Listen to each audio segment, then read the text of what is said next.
Jadi sobat semuanya, kita akan membahas mengenai berlalunya waktu.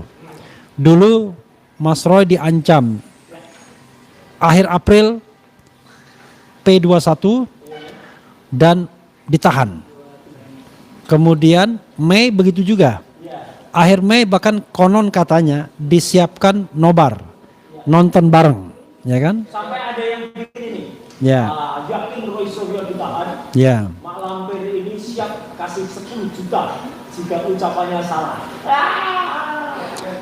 Ada yang bilang, tolong dong dibaca dong komennya, kita ini pendukung setia kalian. Sudah kita baca ya. Oke, nanti kita bacakan beberapa komen-komen itu ya.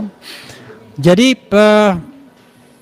ini kita tidak sedang berandai-andai, tapi kita sedang membuat, ini apa lagi nih RH Channel nih? Hah? Oh nggak apa-apa, tapi jangan mengintimidasi begitu dong. Gitu.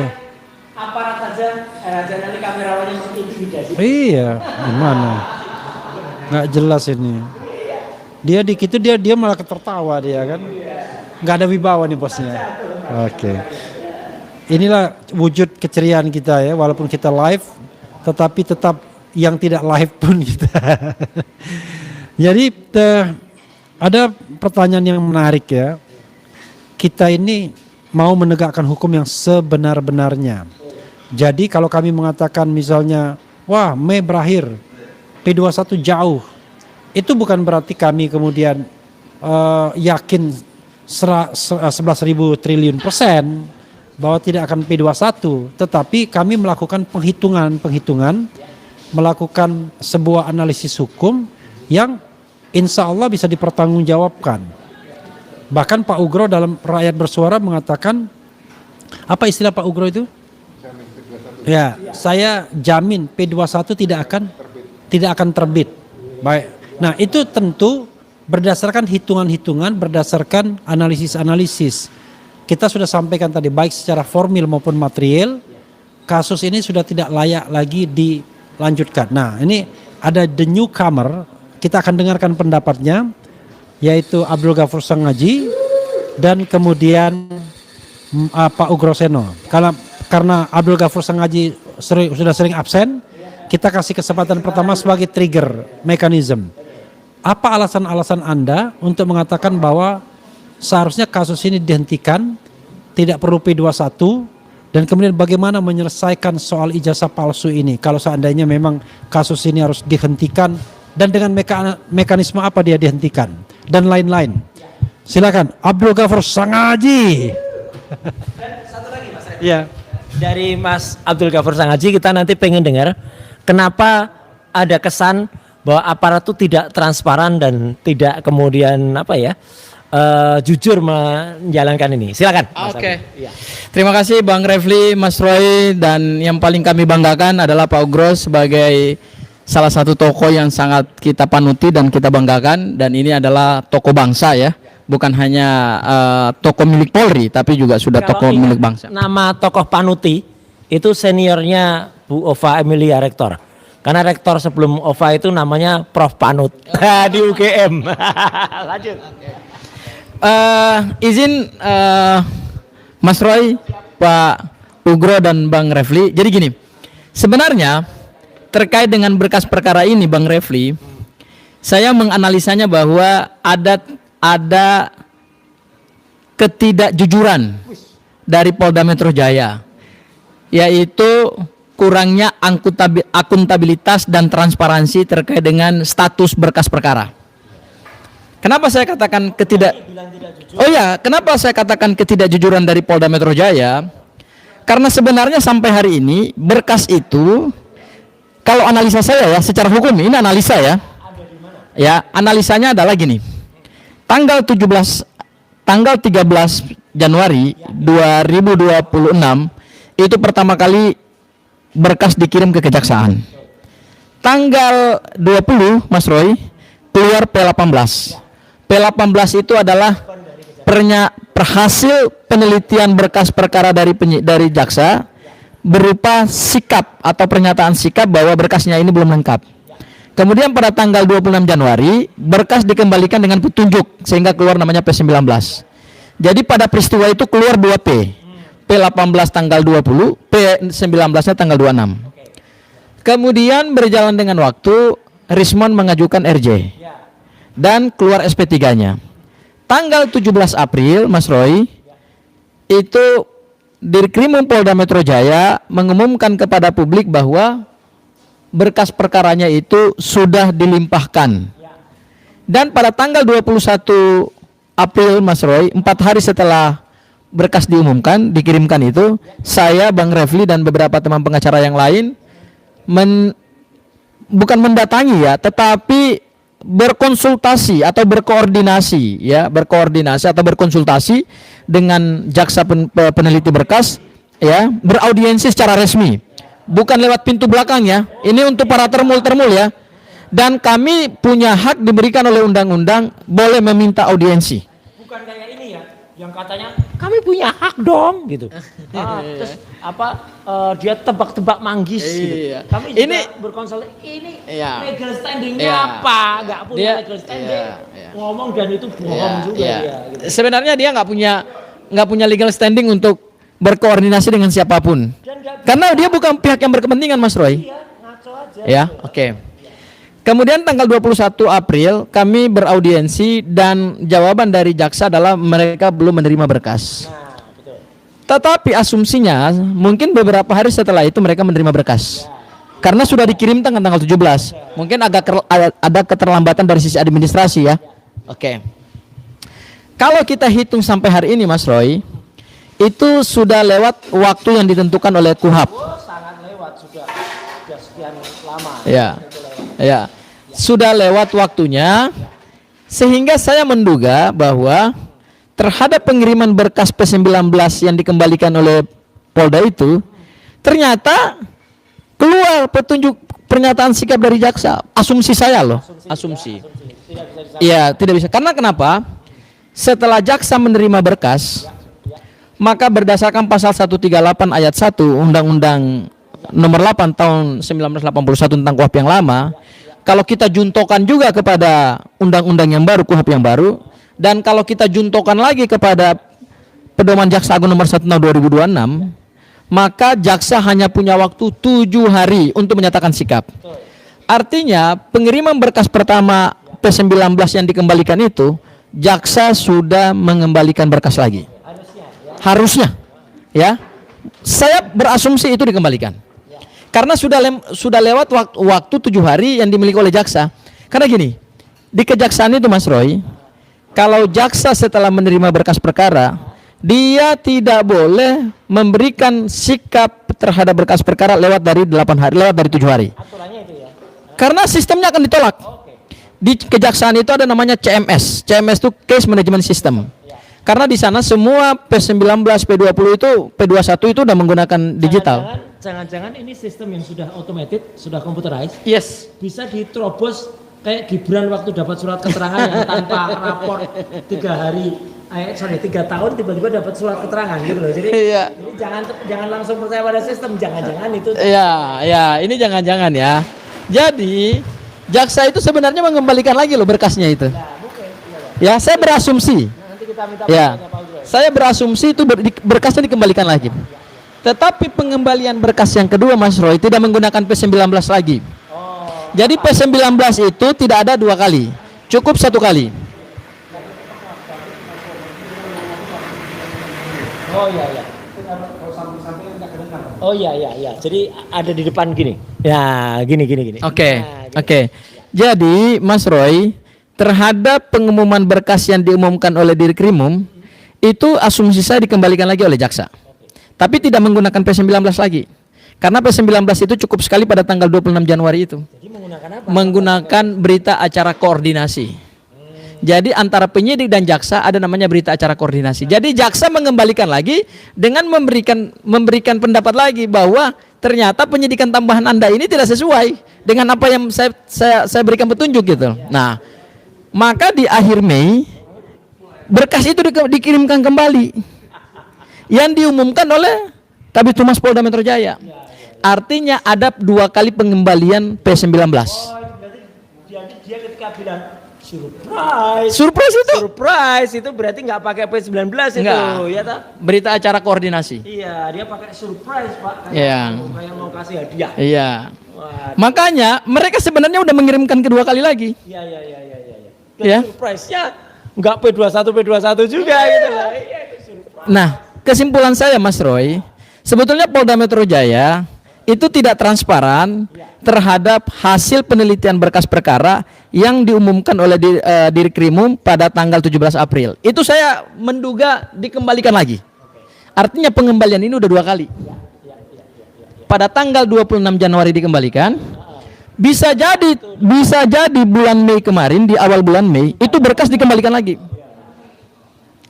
Karena penyidik tidak mampu memenuhi petunjuk jaksa. Itu nanti konsekuensi hukumnya kayak apa? Nah, kita minta itu pendapat Pak Ugro. yang membuat jaksa ragu untuk memp21kan perkara.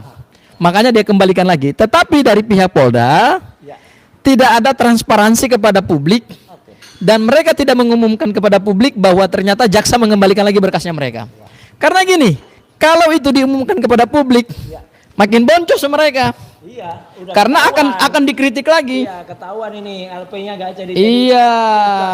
Tahun hari ini sudah lewat 30 hari. Iya. Ya, hari ini. Karena kalau diumumkan lagi bahwa ternyata setelah jaksa meneliti yang P19 Ya. yang dikirimkan kembali pelengkapan P19 itu, kalau diumumkan oleh Polda bahwa ternyata dikembalikan lagi untuk kedua kali oleh jaksa, itu Disorain rame-rame. Nah. Netizen ya. Karena kalau kita hitung waktu normal, sejak tanggal 17 April sampai bulan akhir Mei ini, masa jaksa nggak memberikan tanggapan? Nonsen, saya nggak mungkin, itu tidak mungkin, karena jaksa sangat terikat pada tenggang waktu yang ditentukan oleh undang-undang. Oke. Kita apresiasi lembaga kejaksaan. Ya. Sayangnya dalam tahap pengiriman berkas tahap 1 begini, memang kejaksaan tidak boleh memberikan informasi kepada publik. Karena mereka memeriksa berkasnya penyidik dan penyidiklah yang memberikan informasi itu kepada para tersangka dan kepada publik. Itu Bukan kejaksaan ya. bukan. Kejaksaan hanya mengembalikan berkas. Tetapi transparansi itu ada pada penyidik Polda Metro Jaya. Makanya kesimpulan saya adalah penyidik tidak transparan, penyidik tidak akuntabel, dan penyidik tidak jujur terhadap pengembalian berkas perkara yang dilakukan oleh kejaksaan untuk kedua kalinya. Oke. Kita minta Ya. pendapat. Itu pendapat saya, Mas. Ya, sebentar. Kita minta pendapat Pak Ugro ya, Mas Refli ya, langsung ya. Monggo Pak Ugro, gimana? Jadi kalau memang terjadi tidak transparan kayak tadi, terus gimana harus bersikap? Sorry, Mam. Ya. Mas Roy, kalau bicara ambil mic-nya. Kalau tidak ambil mic-nya itu suara Mas Roy itu tidak terdengar. Sayang sekali kan? Oke. Sekarang ntar ini ada satu hal yang menarik menurut saya bahwa penyidik tidak transparan. Nah, ini tantangan bagi Pak Ugro sebagai mantan penyidik, bahkan orang nomor 2 di Tribrata. Silakan, Pak. Ya, saya selalu kembali kepolisian itu kepada pedoman hidup dan pedoman kerjanya lah. Yang pertama, pedoman hidup adalah Tribrata.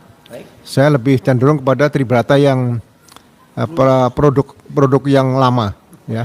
Polisi sebagai insan Rastra Sewakotama, kemudian insan Nagara Yaunatama dan Yana Anusa Sanadharma. Kemudian tambah catur prasetya juga Satya Prabu. Terus yang kedua Hanyakan Musuh, 3 Tansa Trisna, keempat Ginung Pratidina. Jadi kalau itu dipedomani, saya rasa pekerjaan profesionalisme Polri ini bisa diukur dari waktu, kemudian juga penerapan pasal kalau penegakan hukum, kemudian kecepatan mereaksi permintaan bantuan dari masyarakat dan sebagainya. Nah, saya pelajari antara hukum acara pidana baik Undang-Undang Nomor 8 Tahun 81, karena menurut penjelasan Pak Rifai ya, kalau sering kita ketemu pengacara Pak Jokowi, bahwa berkas perkara itu kembali mau berkali-kali nggak ada masalah. Nah, yang mengatakan seperti ini ya yang namanya Elnet tadi, Elidanet itu, ya, sama yang dari Pak Rifai. Masalah berkas perkara ini itu sudah diatur. Apabila penyidik menyerahkan pada jaksa 7 hari harus bisa ada setelah meneliti ada statement, ada sikap, memberikan jawaban ya. Ya. hasil penelitiannya kepada penyidik, Ya. ya kan? Kalau dihitung 7 hari dan 14 hari, berkas perkara itu pulang pergi itu kembali itu 3 kali kembali saja, nggak bisa lebih, Iya. ya kan? Kalau 3 kali kembali, jaksa akan memberikan pengarahan segera mengambil langkah penyidik sesuai dengan hukum acara pidana dan unsur-unsur hukum pidana yang berlaku. Ya. Jadi tidak boleh lebih dari, kalau yang polisi tidak boleh mengembalikan jaksa kepada jaksa itu waktu 3 kali 14 hari, berarti 42 hari. Ya. Nah, jaksa kalau punya 7 hari kali 3 berarti ada 12 hari. Ya. Jadi kan berarti ini ada 64 hari. Iya kan? Katakan dikalikan 2 berarti 128. Ya. 128 itu hanya 4 bulan. Kalau saya bicarakan angka di sini, karena kalau seseorang dijadikan wajib lapor, saya mohon maaf kepada institusi saya, Iya, iya. ya kan? Wajib lapor itu maksimal berapa bulan? Karena berkas perkara kalau katakanlah 64 hari tadi udah selesai, Ya, berarti wajib lapor hanya 3 bulan. Ya, ya. Saya kata 2 bulan lebih. Ya. Tapi kalau 128 hari, ya kan, berarti kan kira-kira 4 bulan. Nah, Mas Roy, Dr. Tifa dan kawan-kawan yang Pak Rostam ya, Ya. Bu Kurnia, Pak Rizal Fadila, nah itu sudah melaksanakan wajib lapor kalau nggak salah sudah hampir 5 atau 6 bulan. 6 bulan. 6 bulan. Iya. Ya, ini berarti kan suatu kondisi yang tidak perlu terjadi. Nah, edukasi kepada masyarakat, Ya. 6 bulan setengah ya. Nah, ini edukasi kepada masyarakat, mudah-mudahan dengan lahirnya percepatan reformasi Polri nanti, saya titip pada Pak Kapolri, kalau bisa segera diterbitkan dulu peraturan kepolisian berkaitan dengan masalah wajib lapor. Enggak apa-apa satu SOP tentang wajib lapor seperti itu. Ya. Kemudian contoh waktu 14 hari. Nah, ini supaya Elinda Neti nanti tahu ya. Saya sebut terus karena sering kadang-kadang dia membantah saya. Iya, ngawur. Ya. 14 hari kalau lebih itu pihak jaksa bisa menyatakan berkas tidak sah. Ya. Berkas perkara tidak sah. Itu di peraturan Jaksa Agung loh. Ada. Bukan peraturan saya. Iya, iya, iya. Ya. Jadi hal-hal seperti ini untuk edukasi pada publik, masyarakat yang mencari keadilan ini perlu disampaikan seperti itu. Ya. Jadi apabila berkas perkara kaitan dengan laporan polisi Pak Jokowi ini Ya. tidak ditangani secara profesional dan proporsional, ya. Saya khawatir, sekali lagi saya khawatir peristiwa tahun 2009 berkaitan dengan cicak buaya. Oke. Ya, itu sebenarnya juga pukulan berat bagi saya waktu itu masih menjabat sebagai Kadipropam Polri. Oh, baik. Ya kan? Akhirnya dengan terpaksa jaksa menerbitkan SKP 2, surat ketetapan penghentian penuntutan. Ya. Karena yang ditersangkakan adalah 2 tokoh, yaitu para komisioner KPA, yaitu Pak Jenderal Bibit Slamet Yanto. Ya. Kemudian yang satu lagi adalah Pak Chandra Hamzah. Ya. Ya. Saya sebagai anggota Polri waktu itu, karena waktu itu masih dari posisi sebagai Kadipropam, Ya. Pak Jenderal Bibit itu termasuk jenderal yang paling bersih di Polri. Oke. Ya, kita dulu sebagai junior tahu, Mas. Iya, iya. Tapi begitu menjadi ditersangka menjadi kasus cicak dan buaya tadi, Wah, ya, ya. kita Tapi sangat sedih, ya. Dan akhirnya ya mungkin Tuhan masih mendengar Siap. doa-doa semua warga masyarakat, akhirnya dihentikan penuntutan seperti itu, ya. Jadi sekali lagi kalau melihat masih ada yang mau bertarung tentang P21, ya kan, mulai dari laporan polisi, kemudian ada juga pasal tindak pidana umum, tindak pidana khusus dijadikan satu, kemudian ada RJ dan sudah dihentikan penyidikannya. Ya. Sekali lagi, saya yakin seyakin-yakinnya ya bahwa berkas perkara Pak Roy Suryo, Dr. Tifa dan kawan-kawan ini Aha. dengan berdasarkan laporan Pak Jokowi tentang pencemaran nama baik dan fitnah tidak akan bisa maju ke pengadilan. Ya, apalagi kalau misalnya jaksa melihat sudah ada RJ. Kalau jaksa memaksakan, sekali lagi saya juga mengulangi lagi, saya akan belajar hukum acara pidana sama jaksa kalau memang jaksa berani menerbitkan P21. Ini betul yang saya niati.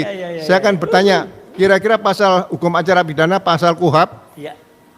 Yang ya, mana? yang mana kira-kira mencantumkan bahwa kalau sudah dihentikan penyidikannya, masih bisa dilanjutkan perkaranya. Itu saja yang saya sampaikan sementara ini. Terima kasih, Mas. Iya.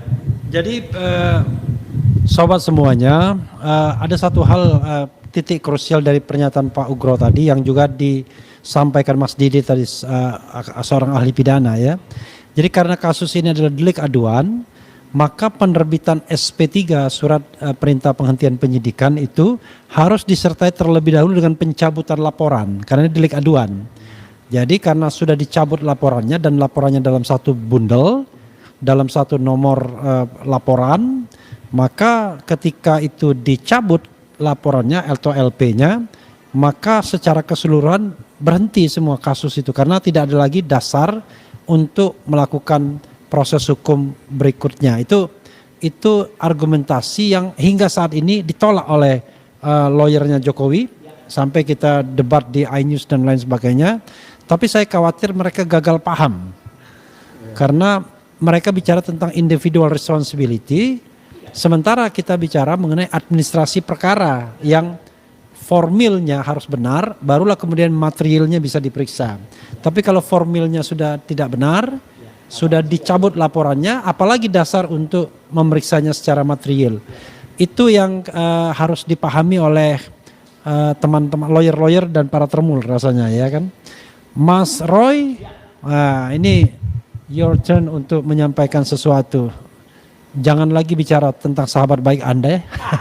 Tapi bolehlah, silakan. Iya, baik.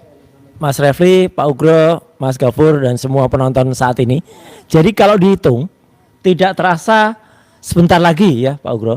Ini kasus ini sudah akan masuk kalau dengan ketika dilaporkan LP pertama kali tanggal 30 April. Itu sudah hampir 400 hari. Ya sudah hampir ini. Ya.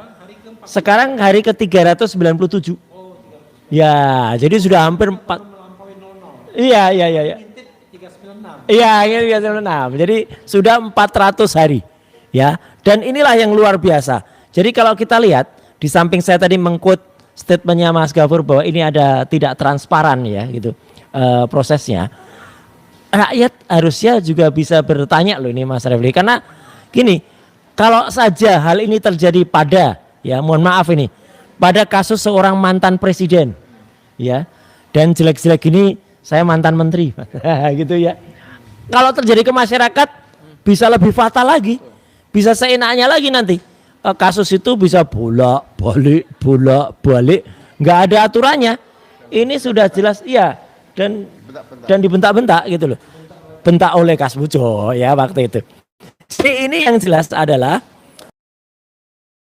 sudah hampir 400 hari kemudian tidak jelas perkaranya. Kenapa Mas Roy ini hampir 400 hari nggak selesai-selesai? Apa Ya, yang Mas Roy rasakan? yang saya rasakan pasti tidak ada bukti yang kuat. Ya kalau buktinya kuat sudah pasti dari dulu. Padahal kan buktinya Kita bukan bicara tidak ada bukti, tidak ada ijazahnya. Itu yang jelas. betul, tidak ada ijazahnya. Kalau menurut Pak Dr. Bonatua itu memang nggak ada ijazahnya. Dan makanya kita juga maklum, Pak Ugro kita juga dengar kemarin bahwa katanya karena belum P21 terus menerus, Jokowi marah sampai gebrak meja, gitu. Karena dia dijanjikan persoalan ini selesai 3 sampai 4 bulan, gitu loh. Sampai netizen komentar loh Mas Roy. apa itu? Kalau asli, ya ngapain gebrak meja? Tunjukin aja aslinya. Betul, maka itu. Jadi karena tidak ada yang terjadi, tidak ada asli, maka ketika Pak Budi ya Kombes itu mengatakan surprise gitu, yang mau disurprisekan tuh yang mana ya gitu. Kalau surprise-nya cuma tebak-tebak buah manggis kayak Mak Lampir itu yang dilakukannya gini, ya percuma aja ya, karena tebak-tebak buah manggis itu nggak ada. Jadi kalau yang saya rasakan Pak Ugro, Mas Refli, Mas Gafur, ya saya itu menandatangani wajib lapor Pak Ugro, itu sampai kertasnya sudah mau habis lagi. Dulu kertasnya sudah habis. Ini kemarin saya tanda tangan ketika wajib lapor minggu ini sudah mau habis lagi. Mungkin tinggal 2 kali lagi habis lagi kertasnya. Gitu. Dan ini apa nggak ada batas waktunya? Kemudian yang kedua, cekal itu ada batasnya nggak sih? Gitu. Ada kan cekal. Nah 6 bulan kan harusnya. Saya udah dicekal udah lebih dari ya sekitar 6 bulan ini karena cekalnya mulai dari November waktu itu. Ya kemudian katanya seenaknya diperpanjang cekal. Kok kayaknya nggak beraturan semua. Pak Refli, saya izin langsung mohon jawaban Pak Ugro ya gitu. Apa itu? Ya soal cekal kemudian wajib lapor tadi Pak Ugro. Iya, Seenaknya gitu. ya. Jadi mungkin di imigrasi juga ada aturan tentang masalah cekal. Baik. Ya kan? Kemudian wajib lapor. Nah, setelah saya selalu mencoba mempelajari tentang kaitan penegakan hukum ini, selain peraturan kepolisian atau peraturan Kapolri, juga peraturan Jaksa Agung atau Perja lah, Perja itu. Nah, ternyata bolak-baliknya berkas perkara ini memang ada waktunya. Jadi masyarakat supaya tahu 14 hari dan 7 hari. 14 hari itu kalau pihak penyidik melaksanakan perbaikan petunjuk jaksa itu sebelum dikembalikan kepada jaksa, waktunya 14 hari. Nah, jaksa meneliti lagi waktunya 7 hari. Jadi kan hanya 21 hari. 21 hari kali 3 berarti 63. Ya kan? Nah, 63 ini kaitannya biasanya kalau perkaranya ringan. Nah itu hanya Ya, ringan dan ada beberapa pasal yang pidana yang bisa ditahan. Ya. Selain yang ancaman 5 tahun nih, Mas. Ya kan? Ada pasal-pasal khusus itu. Nah, itu ditahan maksimal 60 hari. Jadi memang wajib lapor itu dengan pengembalian berkas perkara, dengan adanya yang penahanan, itu semua yang di hukum acara pidana berkait. Gitu loh. Kenapa ada angka 14? Kenapa ada angka 7? Itu semua berkait di situ. Jadi ya mohon maaf, saya mengetahui baru sekarang, tapi saya juga mewaspadai waktu saya bertugas juga. Ya, kalau wajib lapor dibatasi, kalau berkas perkara udah dikirim ke jaksa, ya wajib lapor dibatalkan saja, udah cukup, udah selesai kan seperti itu. Itu saja sih, Mas. Siap, terima kasih. Jadi sebelum saya kembalikan mikrofon ke Mas Refli lagi, saya ingin tanya Mas Gafur. Jadi Mas Gafur, ya sekarang ini yang terjadi karena tadi Mas sudah berani mengatakan bahwa tidak transparan gitu ya. Kalau harusnya, kalau ternyata tidak ada laporan, meskipun itu tidak wajib ya, kejaksaan melaporkan ke kami sebagai yang terkait langsung. Tapi kemudian kok dengan enaknya para termul itu bisa katanya mendapatkan setumpuk, dia melihat ada setumpuk berkas yang dikirim balik, kemudian dia pakai insting katanya gitu, boleh dong gitu, pakai insting boleh dong gitu, si Mak Lampir itu bilang gitu.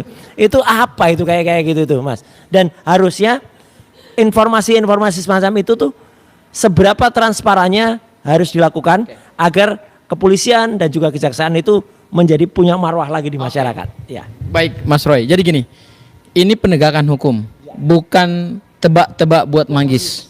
Apalagi ini katanya akan ada kasih-kasih hadiah. Dan penegakan hukum itu bukan soal surprise. Ya, jadi sebenarnya kita menyayangkan ya, ada kalimat-kalimat atau diksi-diksi yang sebenarnya malah mendegradasi marwah daripada institusi penegak hukum itu sendiri, surprise. Ya, tidak boleh kita menegakkan hukum itu menggunakan kata-kata surprise, tebak-tebak buat manggis. Karena apa? Karena hukum itu ada asas kepastiannya gitu. Ini yang ditegakkan adalah hukum, dan hukum itu yang menentukan nasib seorang anak bangsa. Jadi tidak boleh kita dengan kewenangan yang kita miliki lantas kita menggunakan kewenangan itu tidak sesuai dengan aturan perundang-undangan yang berlaku dan meruntuhkan wibawa negara hukum. Kalau saya bilang ini meruntuhkan wibawa negara hukum, Mas Roy. Itu hal yang pertama. Kemudian hal yang kedua, Mas Roy, saya sependapat dengan apa yang disampaikan oleh Pak Ugro. Pendapat Pak Ugro ini, mohon maaf, ini pendapat genuine dari seorang, mohon maaf ya, sebenarnya beliau sama kita aja kan, kita ini kan nggak ada apa-apanya, Mas Roy.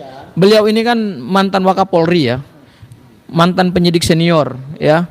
Beliau tahulah aturan-aturan di kepolisian gitu, dan beliau tahu aturan-aturan yang ada di KUHAP gitu. Tapi saya sependapat dengan Pak Ugro bahwa ketentuan waktu 7 hari jaksa memberikan pendapat, ketentuan penyidikan tambahan itu 14 hari, itu bukan dibuat seenaknya begitu saja tanpa ada maksud oleh pembuat undang-undang. Maksudnya pertama adalah untuk menjaga asas kepastian hukum.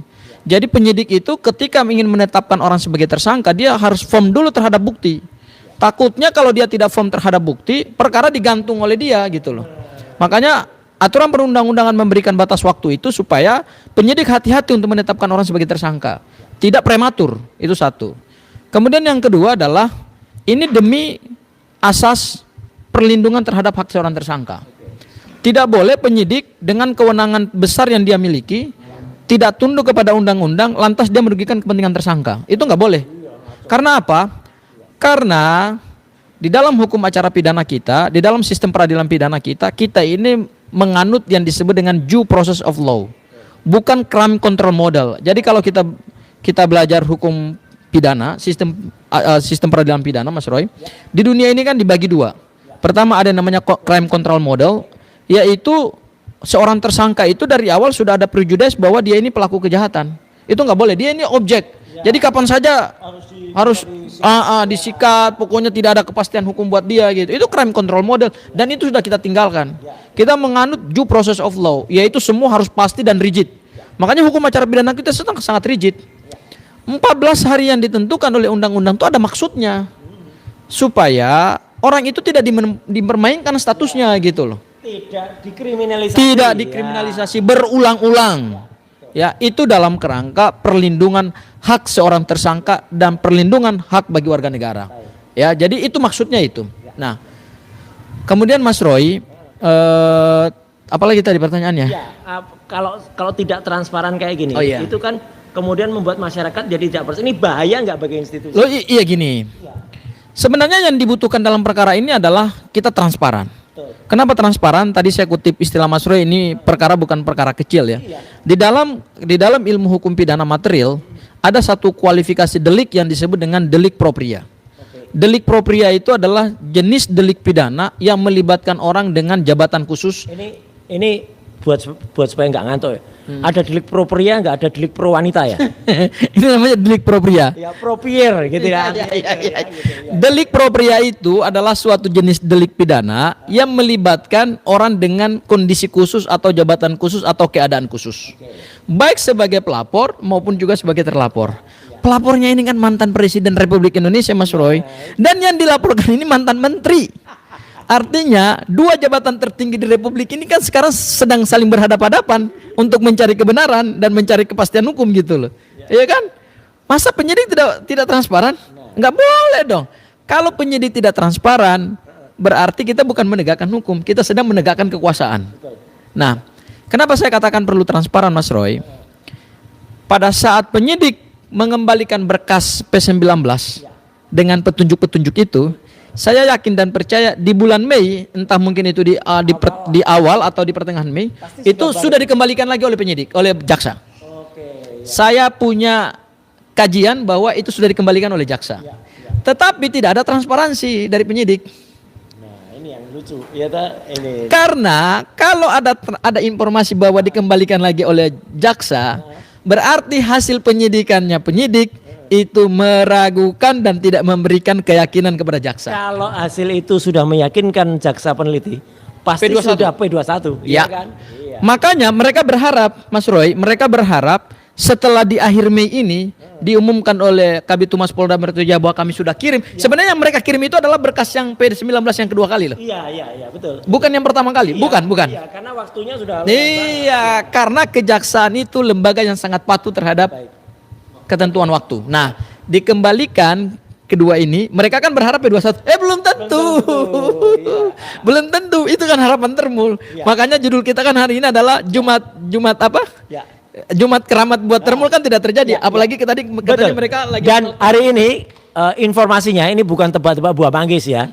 Karena mereka sempat juga ngobrol di hari ini tuh tadi Pak Ugro, Mas Refli dan juga Mas Gabor. Mereka tadinya mau ada rencana nobar, nonton bareng. Emang Piala Dunia P21 tuh ya termul itu memang parah banget. Dan mereka udah mengedarkan info jam 5 tadi sampai beberapa wartawan yang dari press conference kita tuh, ke Polda. Ada kabar gitu. Wih, ternyata boncos. Ya, boncos sampai sudah di penghujung bulan Mei ini nggak ada gitu. Itu Mas Refli. Ya, silakan Bapak. Ya. Saya tambah sedikit tadi dari Mas Gofur tadi. Jadi gini, saya ingatkan dengan keras nih, ya, Eli dan Eti sekali lagi, ya. Jangan bicara bahwa dia menangani satu kasus di Rektorat Reskrim Polda Metro Jaya, kemudian sambil berjalan tidak sengaja melihat ada berkasnya, tumpukan berkasnya Mas Roy. Berarti dia mengecilkan Polda Metro Jaya. Tidak mungkin penyidik Polda Metro Jaya menyimpan berkas sembarangan. Ditaruh di luar tidak mungkin. Ya. Berarti kalau dia mengatakan seperti itu, sekali lagi dia mengecilkan profesionalisme di Reskrim Polda Metro Jaya. Dan saya titip orang seperti Eli dan Neti walaupun sedang pengacara, kalau perlu sementara dilarang masuk di sana karena dia jalan-jalan ke sana hanya pura-pura membawa kasus saja, tapi mencari informasi yang tidak benar. Itu saja. Terima kasih. Silakan Mas Refli. Iya, pada bagian terakhir ini saya ingin bicara mengenai mekanisme untuk exit ya. Jadi escape clause atau exit dari kasus yang sudah berjalan lebih dari 1 tahun atau menjelang 400 hari ini sebaiknya bagaimana? Karena bagaimanapun kan ada aspek-aspek yang dilanggar. Salah satunya aspek kepastian hukum, aspek kemanfaatan, jangan nggak bermanfaat lagi nih, ya kan? Aspek keadilan, udah pasti tidak adil nih. Dan bagaimana jalan keluarnya kita akan tanya satu-satu, mulai dari Mr. Ghafur, kemudian Mr. Ugroseno, kemudian Mas Roy, harapannya kalau Mas Roy ya. Kemudian terakhir nanti saya tutup. Oke, silakan. Siapa dulu? Pak Oke. Gafur dulu. Ya, Mas Aku Gafur dulu ya, Mas Roy ya. Nanti bergerak ke Oke. kanan. Gini Mas Roy. Sebenarnya perkara ini perkara sederhana kok. Nggak perlu sampai 400 hari. Makanya, ini ada perbandingannya Mas Gafur yang bikin ini. Oke. Bacain aja, saya tunjukin. Oke. Ya. Pertama ya, ada 2 kasus pidana yang paling menghebohkan di Republik ini. Dan itu pidananya rumit. Karena pembuktiannya pembuktian suatu permufakatan jahat untuk melakukan pembunuhan berencana. Dan pasal 340 itu kan ancaman hukumannya kan hukuman mati. Dan ini melibatkan satu permufakatan jahat yang terjadi di internal kepolisian. Karena ada perwira-perwira yang kemudian juga dipecat dan kemudian dipenjara karena ada obstruction of justice. Ini perkara bukan main-main Mas Roy. Ini melibatkan sistem. Iya, Verdi Sambo. Ya, Verdi Sambo. Iya. Bahkan ada yang bintang-bintang akhirnya juga dipenjara. Betul. Karena bersekongkol dengan Verdi Sambo untuk menyembunyikan kejahatan dia. Mas Roy, sejak LP-nya ini, 8 Juli. dibuka LP-nya oleh keluarga 8 Juli 2022, kemudian P21-nya 28 September. 2022. Itu hanya memakan waktu 72 hari. Suatu perkara pidana yang rumit dan melibatkan sistem besar. Betul. Dalam 72 hari bisa dibongkar oleh Barreskrim Polri. Iya. Ya. Ini Itu yang pertama. Kemudian yang kedua, kasusnya Jessica Kumala Wongso. Ini juga kasus besar. Ini juga dakwaannya 340. Iya. Ancaman pidananya hukuman mati. 6 Januari 2016. Dan ini mencari jejak cyanida itu kan tidak mudah Mas Roy. Iya. Nah, itu hanya butuh 141 hari sejak di LP dibuka 6 Januari, di P21 kan oleh jaksa 25 Mei 2016. Hanya butuh waktu 141 hari. Iya. Perkara rumit. Ya. Mohon maaf. Nah, Ini perkara sederhana. ini rumit kalau kata Termul. Rumit karena bukti-buktinya nggak kuat. Kok nggak kuat? Nggak ada buktinya. Kok nggak kuat gimana? Buktinya nggak ada dan tidak meyakinkan. Iya. Ya, makanya butuh waktu 400 hari. Iya, ini loh ijazah Jokowi tidak ada. Ya. Ini mohon maaf. Iya. Ini kan yang ingin dibuktikan kan cuma selembar ijazah. Iya, benar. Kayak Dan gini loh. katanya kan pasalnya pasal pencemaran nama baik fitnah. Ini loh, iya tak? Loh, Iya. pencemaran nama baik dan fitnah itu mohon maaf Mas Roy, itu kan jenis delik yang sebenarnya beda dengan jenis delik pembunuhan berencana. Iya. Ini hanya untuk membuktikan fitnah itu kan gampang gitu loh. Betul. Tapi kenapa 400 hari tidak di P21 oleh jaksa? Iya. Karena ternyata bukti-buktinya masih Boncos. goib. Iya, goib boncos. Ya, Iya. tidak ada bukti ini. Iya, iya. Ini kalau dibawa ke persidangan, ini kebongkar semua ini. Iya, harus. Makanya gini, kenapa jaksa tidak berani P21 perkara? Karena jaksa itu beban pembuktian ada pada jaksa. Jaksa tidak akan berani mengambil risiko ketika dia P21 perkara, kemudian dia akan membuktikan perkara itu di dalam suatu persidangan terbuka untuk umum dan kemudian dia harus meyakinkan bahwa dakwaannya diterima oleh majelis hakim. Kalau buktinya nggak kuat, dia nggak akan terima, Mas Roy. Iya. Karena itu sama artinya dia bikin malu diri sendiri. Oh iya, iya. Artinya apa yang diyakini oleh penyidik tidak sama dengan apa yang bisa dibuktikan oleh jaksa. Setuju. Itu Mas Roy. Oke. Nah, saya tambahkan Mas Refli, Pak Ugro dan Mas Gafur. Ini makin lama memang membuat masyarakat juga tahu bahwa kasus ini memang benar-benar boncos dan tidak akan terbukti. Ya, artinya apa? Ijazah Jokowi itu 99,9% palsu, bahkan tidak ada. Karena selain kasus ini, yang sekarang sedang berjalan adalah gugatan atau pendaftaran yang dimana itu saya dan Dr. Tifa ajukan ke KIP, itu juga sebentar lagi juga akan dimulai. Jadi kita akan melihat bagaimana 709 dokumen itu kita mau lihat apa itu ya. Itu cukup daftarnya saja sudah akan ketahuan nanti. Seperti apa sih itu. Kemudian gugatan dari Purnawirawan TNI CLS itu juga lagi berjalan. Gugatan di Solo oleh DK Ajeng ya gitu, itu lawyernya bersama nama yang penggugatnya Pak Sigit. Dan kemudian yang menarik adalah apa? Sekarang yang sudah diterima meskipun itu masih Dumas di Mabes Polri adalah gugatan dari tim pemburu ijazah Jokowi yang ada Mas Rustam Effendi, kemudian Pak Rizal Fadila, kemudian Pak Heru Purwanto dari UI Watch ya. Di mana apa? Sudah mulai melaporkan nama-nama yang harusnya diperiksa. Polisi kok pilih-pilih? Ya, polisi kok pilih-pilih yang mau diperiksa yang mana? Ada nama dulu ada Pak Bitor Suryadi yang sudah jelas menyebut nama. Undang dong Pak Bitor, diklarifikasi. Nama-nama Widodo, kemudian Denis, kemudian Eko Sulistyo, kemudian juga ada Paiman Raharjo yang itu juga namanya. Dan kemarin yang namanya Mas Rustam, Pak Rizal dan juga Pak Heru itu sudah melaporkan 3 nama. 3 nama sudah dilaporkan, yaitu selain Joko Widodo, belakangnya O semua. 2 Eko Sulistyo dan yang ketiga Pratikno. Nah, gitu. Jadi 3 semua O belakangnya itu sudah dilaporkan dan nanti hasilnya akan oh itu toh pembuat ijazahnya. Nah, itu karena belakangnya O semua. Itu closing dari saya. Mau nggak Pak Ugro? Iya. Terima kasih. Yang pertama ya, selalu kita ingatkan ijazah Pak Jokowi yang disita atau dititipkan di Polda Metro Jaya itu sebenarnya bukan barang bukti hasil kejahatan, bukan barang bukti yang digunakan untuk melakukan kejahatan. Kenapa disita? Ya, ini seharusnya tidak disita, ya kan? Jadi tetap dikembalikan saja kepada Pak Jokowi, disimpan baik-baik. Selama tidak digunakan oleh Pak Jokowi berarti tidak merupakan kejahatan.